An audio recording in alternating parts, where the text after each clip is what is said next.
Yo, what's happening, man? Welcome, bienvenue, willkommen to Football Therapy with me, your host, Jan. I do hope you lot are all doing well today, man. And welcome to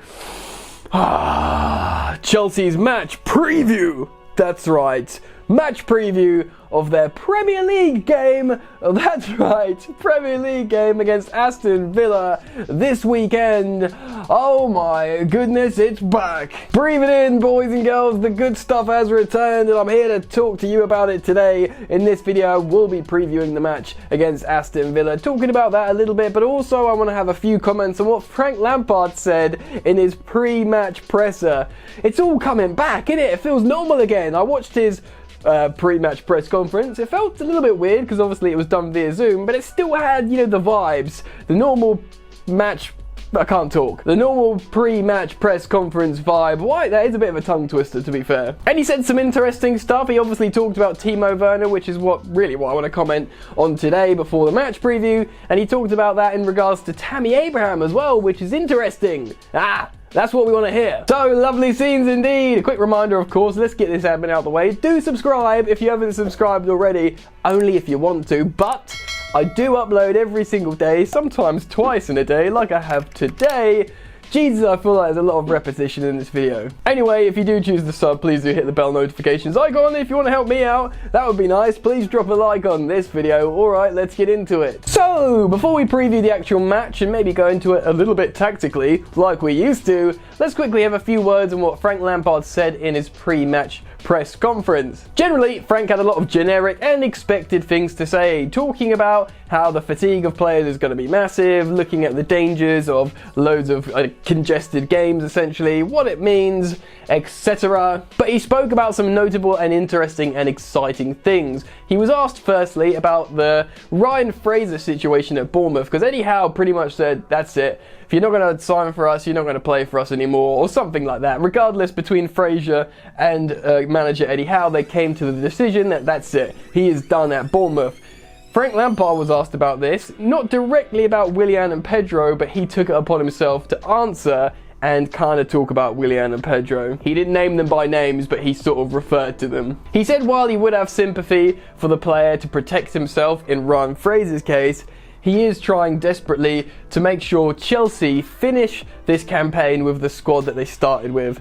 So that means the likes of Pedro and Willian. We all know Frank Lampard loves Willian, but I kind of thought that Pedro would be allowed to just sort of fade off now because he didn't play that much anyway. But by all accounts, Frank Lampard wants them both to commit till the end of the campaign. We'll have to see what happens there. He did talk about Timo, but I'll tell you about that in just a second. He also commented as well on the 5 substitutes rule or availability. Frank Lampard really likes that, and by the kind of the way he was talking about it, it's almost like he would like that to continue in the English game moving forward, because he talks about how every Premier League squad have got big squads and they've all got academies, so he thinks it would be a good idea. Really, it's a little bit, not cheeky, but of course the richer and better clubs, that will always be more advantageous for them, for the likes of Manchester City, and now even Chelsea are going to have really strong benches, so it will put them in a stronger position. So I don't really see how that would be fair. I can understand why Frank Lampard likes it. Who knows, maybe you could do like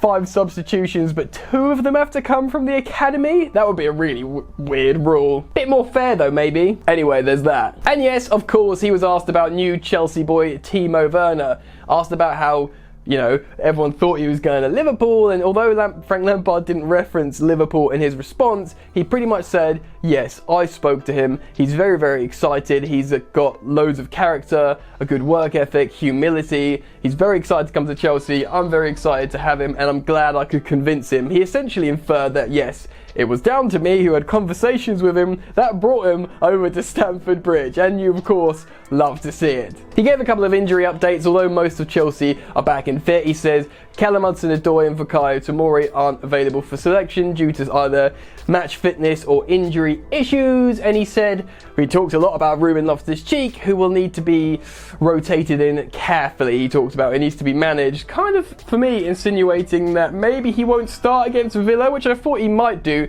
seeing as he's been playing so well in the games behind closed doors. Still, we'll have to see, but let's talk about the game and start the match preview for Chelsea versus Aston Villa in the Premier League. Oh my god, it's so exciting. Let's open the analysis screen. Whoop whoop. Okay, Aston Villa have already played a game, of course, against Sheffield United, where they got really lucky and that Sheffield goal that absolutely did go over the line was not given. Aston Villa fielded this 11 here. As you can see on this lineup, it's listed as a 4-3-3. Probably got some dynamism and movement, as they often found themselves defending and sitting deep, essentially, Aston Villa. The most dangerous and important part of this lineup is two players, and that is, of course, Jack Grealish and John McGinn. Not only are they their best two most creative players, I think McGinn makes the most take-ons and key passes or something like that, and everything else really goes through Jack Grealish as their sort of talismanic creator. But not only are they both really effective individually, they actually play really, really well together, and now they've got one of the games under their belt. Hopefully for them, not hopefully for Chelsea, they'd be more developed and a little bit more down the road in terms of finding form. But for all the things Aston Villa can do well, they can make mistakes and they don't score that many goals. They haven't scored enough goals all season, actually, and Chelsea will be banking on this situation for them to struggle again. Chelsea generally don't keep clean sheets themselves. Before football pause, they had a couple of clean sheets, but I suppose they did keep a clean sheet against Reading recently in a game behind closed doors, and when they beat QPR 7-1, they still managed to concede. There probably will be rotation because they had 4 days to prepare, but really that looks like a pretty strong lineup for Aston Villa, so I can kind of assume they will field something pretty similar against Chelsea Football Club. I see Werner staying on the bench again. To be honest, yeah, I think we can expect something quite similar. Here's the exciting part. Let's talk about Chelsea's potential lineup and switch over to that graphic. And this is how I think things are going to go down. I think Frank Lampard will remain confident in Kepa like he was prior to the break. Why would he have changed his mind on that? There's no reason for him to do so. And unless Kepa got really, really fat, which I don't think he has, he'll play Kepa Arrizabalaga in goal between the sticks, trying to keep out goals. Chance will be a fine thing. Only joking, I actually do rate Kepa quite highly. I'm just playing. It's a joke. Easy peasy, lemon squeezy, choosing the right back. A very fit Reece James, and first choice Reece James will be playing a right back for Chelsea. Nothing really else to say there. In the centre-back partnership, I think he will be going with Antonio Rudiger, and we know Fikayo Tomori is out injured, which maybe he would have had a shout.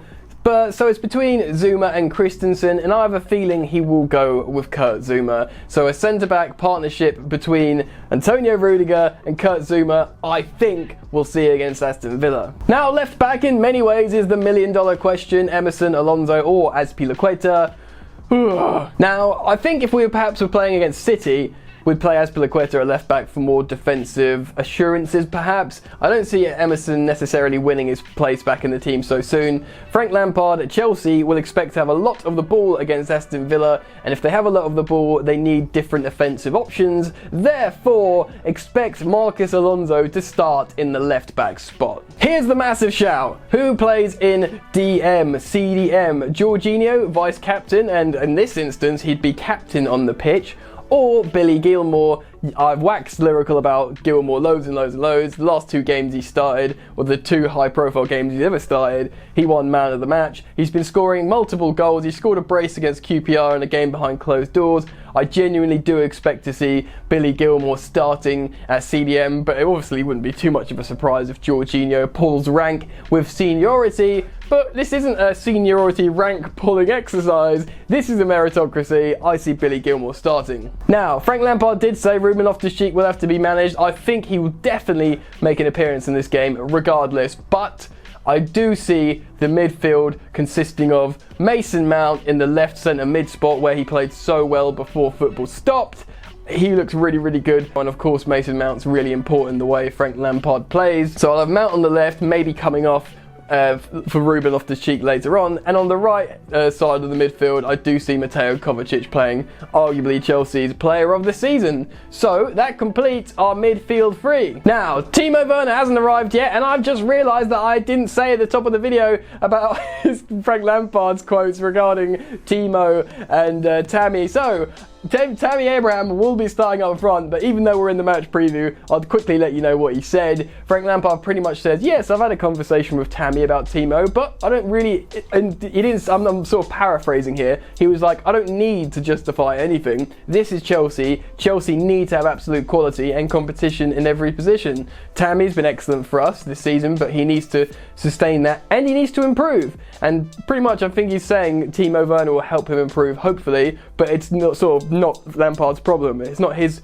position to make everyone happy and feel like they're all starting. He needs to make them feel like there's always someone that can replace them, like it was for Frank Lampard when he played the game. So anyway, that's a quick tangent of what Frank Lampard said about those two players, but in this potential predicted lineup, it is of course Tammy Abraham starting up front. I think Willian will keep his place on the right wing, and I think Willian, out of him and Pedro, will be the one of the two players who does commit to end the campaign, purely because he's been such an important player for Frank Lampard this season. I reckon he might get a little financial incentive from Chelsea to continue playing until the season's finished. That's just my thinking. So for this predicted lineup as well, Willian starts on the right. Now left wing is a little bit more of a difficult one, and we know Callum Hudson-Odoi is out. We don't know what the situation with Pedro is. It could end up being like Ryan Fraser. He might not even play again this season if he is indeed to go to Roma. So I do think Christian Pulisic, who's fully fit and has looked good for Chelsea when fit, he will start on the left wing position, completing our front three and making a pretty formidable starting 11. Like I said, I do think we'll see appearances from the bench, whether it be Jorginho, Ruben Loftus-Cheek, hell, even, I was going to say Michy Batshuayi, but I had to stop myself. Probably Olivier Giroud over him. And there's a lot of stuff to look forward to. Now let's get rid of this formation analysis screen and I'll give you guys a score prediction. Chelsea needs to score goals. Villa did keep out of Sheffield United. They're a very good team, but they themselves aren't renowned for scoring goals. Chelsea can score goals. Chelsea generally don't keep clean sheets. And Villa did have their moments against Sheffield. So I do think Chelsea will concede. And that is like, God, how many times have I said that this season? But I do think Chelsea will hammer in the goals. And I want to be really positive here. No respect to JT. No disrespect to JT. No disrespect to Aston Villa. But I want Chelsea to really impose themselves back onto the league. And I want them to win this game. I'm going to predict them to win this game 4-1. Have some of that. That sounds good to me. What do you guys think? I want your score predictions down in the comment section below. I want to see what the general consensus is from you guys, so make sure you do comment your score predictions. If you've enjoyed the content I've provided for you guys today, please do like this video, jump aboard the hype train, subscribe to Football Therapy if you are new, and also you're welcome to follow me on social media at Football Yannick. My voice is going on both Instagram and Twitter. That's it from me, you lot. Enjoy the football that's happening imminently, and I'll see you later. You ain't so tough with that bad boy talk. I'ma get it how I'm living, I'ma walk the walk. Outline my lines, I rap through thought. Body bag the verse, outlined in chalk. In my life seen trouble, hustle on the double. Silence on the trigger like my pick got a muzzle. Yo chick like to guzzle, bad boy stay in trouble. I only love this paper, sorry I don't. I laugh me baby.